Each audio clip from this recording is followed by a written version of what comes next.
first warming up, I want to kind of review, go back and look at Ichimonji for a little bit, kind of a warm up, but also making sure that we actually have it. It's kind of our prime, our prime place that we work from. That actually, in this art. We use Jumanji, we use Soko, but Ichimonji is kind of the main one that we use. And so I want to make sure that we all, understand it. I had a chance to look at it weeks ago. But let's actually look at it again. Now, it can be used as defensive. That left comes out, being able to be here and having a second strike. She grabs on, so we can actually use this offensive. Just actually the instinct will actually work. And we can use it to recover. Alright, so let's actually start with this. This is some grabs coming in. I'm just going to go into Ichimonji off to the side. I'm not going to really hit her hard. I'm just going to go into the Kamae. I can do it in Yokoruki. You can do it with outside. I don't care. Let's actually start with the Yokoruki going into it. I'm just going to actually step forward. And just doing it. Not really doing anything like that. You just kind of hold on to the ride. You can tell I'm not pushing her with this hand. This hand's coming forward because this hip's leaning. He's tilting out to the side and just gonna hit the scissors. Alright, come on. Alright, let's go about it. It's more difficult than it seems, isn't it? Everything is. So, the reason I want to look at this is because it looks like a pretty simple thing. Okay, I move off the side, hit it in the head, and I take it down. Wait, you didn't go down. That's what White did. He took outside, he kind of chocolate bastard, stepped down, and because I didn't do that. So, a couple things to realize is, A, this hand really isn't that much in play. Alright? This hand is basically something that just kind of gets in his way, but I'm not really hitting him with it.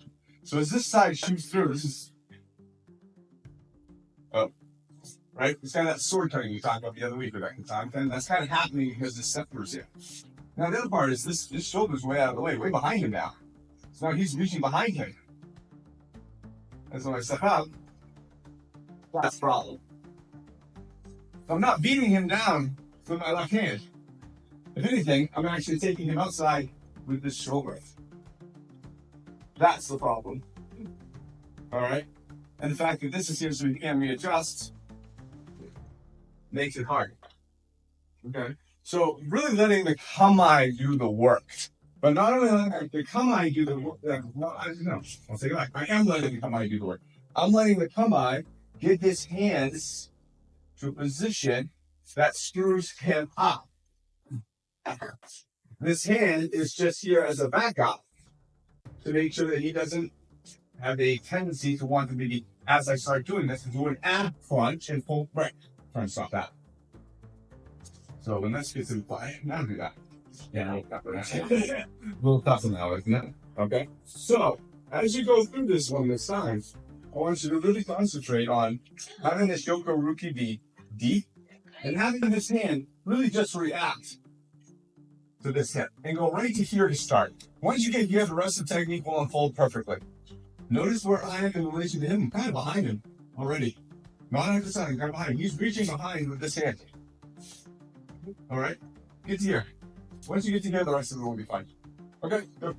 So now, as I'm going to do this, make sure that this is happening, and that we're waiting ourselves over here. She's already gone.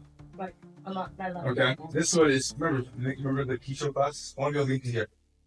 Alright, so this, once I'm shifted over here, then this drop is fine. If I'm going over to here and I'm not fully weighted, then this is going to be a massive problem. So I want all the guys, because you're getting so close, is shift your weight over to this one to start. So this one can totally come off the ground. And then go into the Yokoruki and through. Okay? All of you. Go. Like you quite have this, keep going. For the ones who feel like, oh no, I kind of got this. Right? Like this is easy now that I understand it. Let's actually talk about the top part of the Ichimonji. This. So we talked about this hand kind of coming forward and kind of moving him this way. But we haven't really talked about this one at all. Right? We can actually cut right across also this way. We kind of took this the other week with coming back from the front of somebody in the two Kanken cuts, right? What if this was cutting back this way at the same time? Whoa. Oh. So now I've added that whole aspect in there. Now I'm not just doing that and negating all of this. That's why I didn't start with this, because I would just see this shit. I don't want to see that. I'm shifting my weight, rotating, cutting, but I'm also now cutting back with this hand. So now Matt's really locked up. That hand, this hand's getting pulled up, but now that elbow's locked up. And I'm going to view higher level belts. I want you to think about this as a compression and not an explosion, but think of contracting and expanding.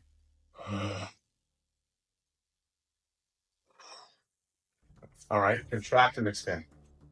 Do we see what I'm talking about? If you don't have this and this person is not going down simply like that, and you're having that happen, then keep working on that. Keep working on that weight shift, that turn, that step, and getting into here. If you're getting that pretty consistently, as you do that same thing, have this start cutting in this way. Almost I'm cutting right in front of Matt's face. So this one's cutting. Ooh. And see how that arm aspect kind of throws everything in. Okay? Okay, so y'all looking, if you're looking pretty good on this, so let's not do that anymore. So same sort of grab, shoulder kind of grab. Before we're kind of leaning to the left, not leaning, but like shifting our weight to the left, kind of going around and behind you here.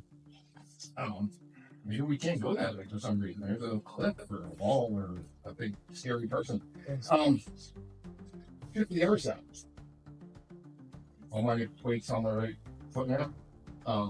And you can obviously do the same thing on the other side, but it's, instead of kind of going back, bringing it forward.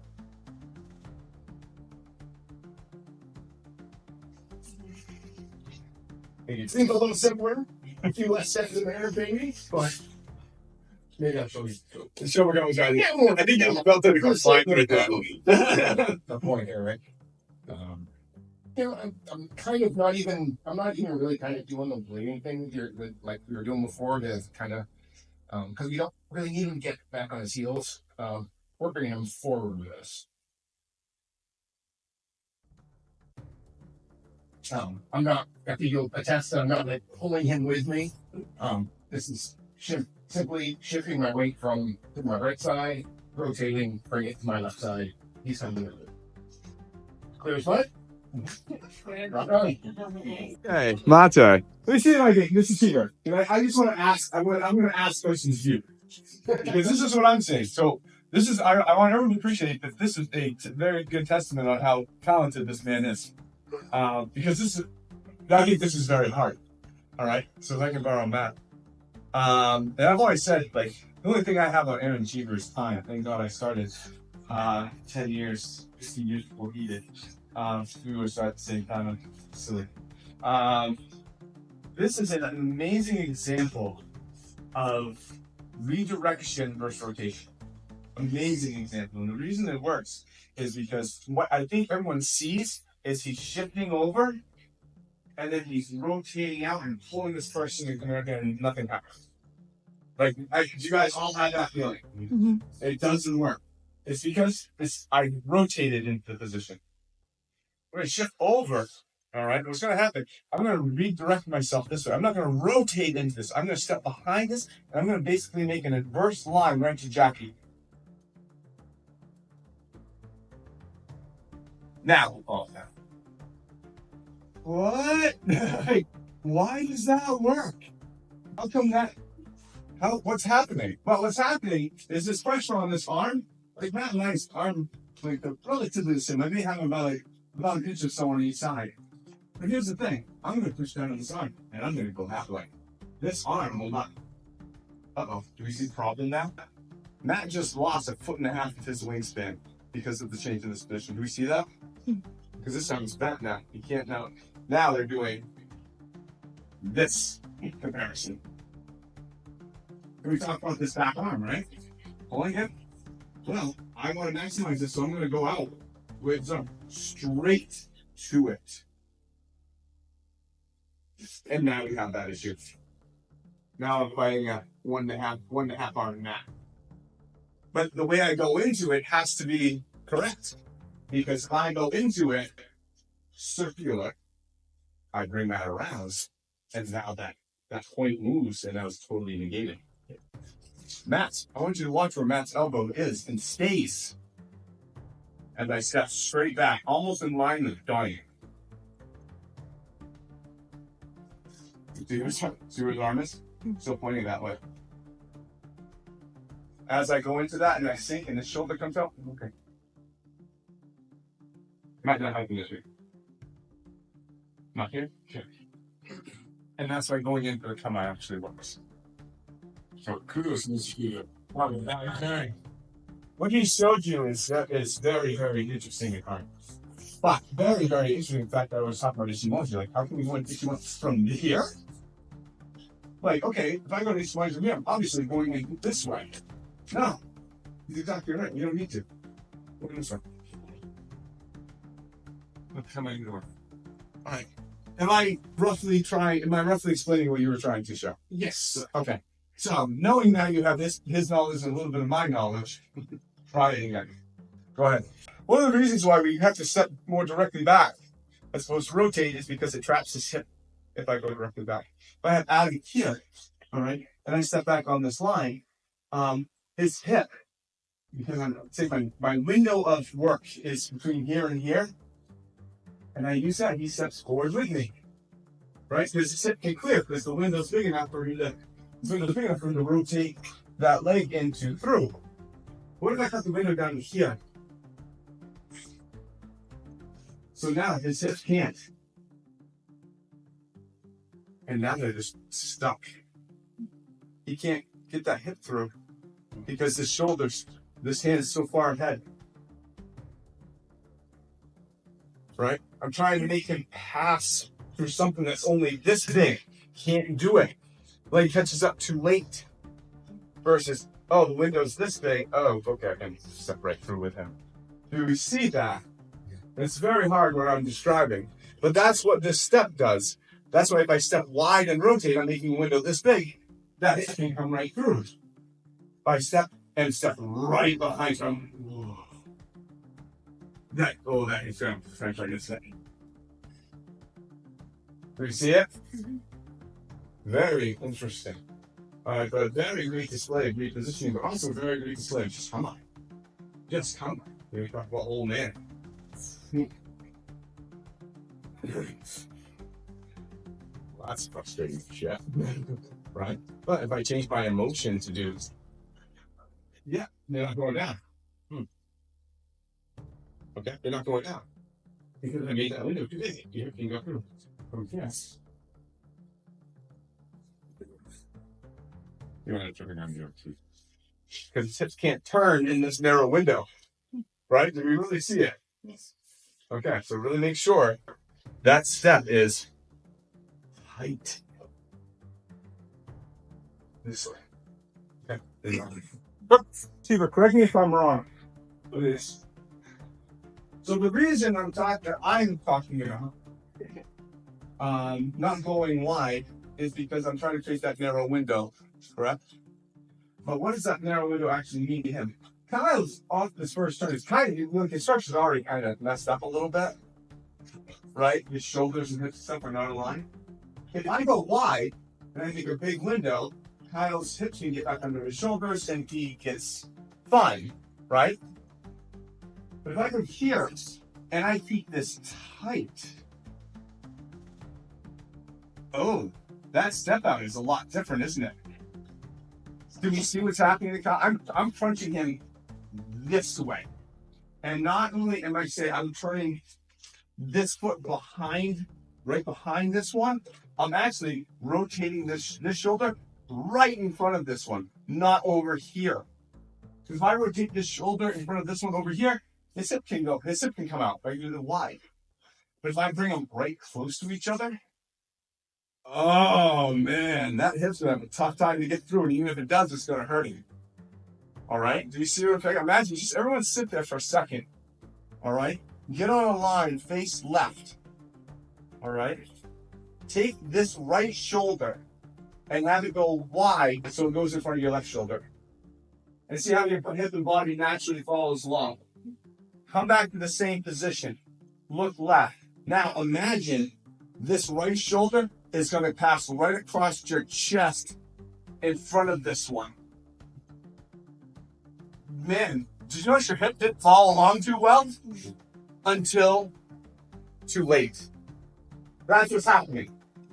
When I narrow that window, I'm making that feeling, this feeling of crunching happening within him. He can't catch up until it's there. And it's too late. That's the upside. Is that what you were talking about before? Okay. So you can do that. Good. So work for a second. So, if you end up in an unoptimal place, like right now this is kind of unoptimal. When I talked about bringing this foot behind this foot, I actually meant it. I didn't actually mean like, oh, bring it behind. No. I actually mean physically bring it behind. Because that creates the twist and kind. If I happen to start like this, and I bring it behind, but I bring it like this is too big a window to be sprinted. Right? I've seen this with a couple people. You know, where they start in here, they get to here. And I said, you know what, actually bring this foot in first. And then out. Now I got it. All right? So when I say, when you get to here, bring this foot behind, literally bring it, like kiss it. Kiss it. All right? Give it a high five on the way by, but like literally bring it behind it. Okay? If you don't, you start here, and you say, oh no, that's too big a window. Yeah, you step right into it, right? I need to shrink this window, and that's that reverse yokoruki. That shrinks the window. Now you feel compressed this way, right? And I can actually use those Ichimonji arms a little bit to go in there. Okay, so that wasn't an analogy or a guide. That was actually So you bring legitimate your move. heels together? Huh? At this point, you bring your heels Yes, together? I actually want them, no matter where you are, this passes right by. Because in that, I trump the window. Mm-hmm. And then you open the And window. then that will make them go, and now they're trying to fit through. All right? Good. Shiva, can I add one more aspect to this? Certainly, sir. Okay. So, just like in the first one, where we got to the very end, and we said, okay, this one's cutting through, right? And now this one's going to cut through, right? Do you remember that part from like an hour or so ago? Mm-hmm. This one was cutting, and I was going and having this one. This is in here too. Okay. Now, if you can't pull this off successfully, like 50% of the time, don't worry about this part. If you have it plus 50%, then go for it. Shit and boom. It's right here. All right, and I'm going to back off for Adam so you can see.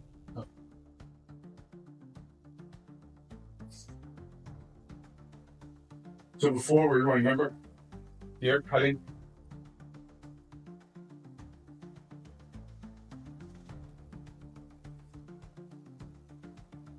So as my feet are stepping back, as this foot is stepping back, this arm is cutting in. I'm collapsing the whole thing, not just like the top but the bottom. Right? Not just the bottom and something behind, I'm actually collapsing this too. Okay, do you see that? I'm not having my hands stay outlined like this. I guess his shoulders from the stern. I'm sitting here. Not only are my feet never come together, but kind of my hands too.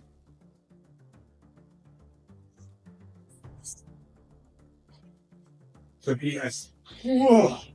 So his shoulders are really tied up. Don't overthink it. There's an ace one to overthink. You guys, when you're here, you have to step back. As you go to step behind, okay? As you go to do this, have your hands push up like this. All right?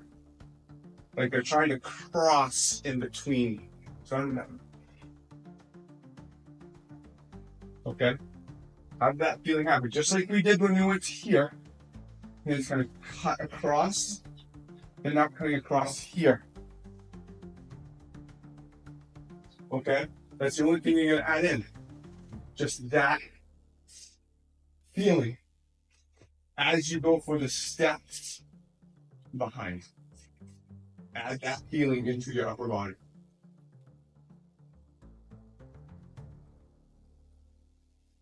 Just add the feeling. Don't worry about any physicality. Add the feeling of this.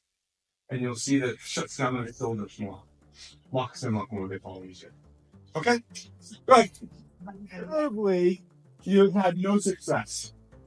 Because the person has changed. You just ruined me. I know. I built you up and then I broke you back down. And now I'm going to tell you why. Because you get so used to working for the last hour or so with the person that you knew their body. Well, chances are that isn't going to be the person that you fight. Okay? So how can I know this when the person I'm going to be dealing with is this is the first time I'm doing this? I'm going to show up with this pretty cool ass thing I just learned Saturday. But they have a totally different body type. They have a totally different structure. They have totally different trunk flexibility. All right. In the opportunities and the times that you made it work, you got to a position that this person would jam totally this way. I'm talking this way. They couldn't turn more than that. Okay? But the problem is now you're dealing with a person that maybe only goes to there or goes all the way over there. You're not used to working from that position. You're used to working from this position because that's as far as the person you've worked with could go. You need to find that this feeling, this locked up feeling inside the new person that you're working with. All right, do you understand what I'm saying? This twist, you can't go much more than that comfortably. That twist locks that hip. This angle locks him coming down. Okay, this. All right, that's me. Maybe this is Jack. Maybe this is Cop. Maybe this is Rick. Who knows? But you need to get that zenith of torque on that trunk rotation with that person. You understand what I'm saying? So if I have Jack now over here, who obviously is just stand right there, who's way more flexible than Adam. She's basically an exorcist. I could probably turn her head back around and facing front. I need to know this. So if I'm here, and I'm like, oh, she's way too loose. There's still too much turn. Distended her trunk right now. So I'm going to need to maybe adjust that angle. Oh, now I got it. And that's the line I go back out on. Once I find the line that I can twist on that she can't go anymore, that's the line I go on. Okay? If I come back out of that line and I get her here and I go to here and I find it, but I come back this way, she's not locked up anymore. I need to find this line, find that twist, and keep that and step out that way. Okay, do you understand what I'm saying? You need to, on the new person you're working with, find that point on them. Then from there, you can go.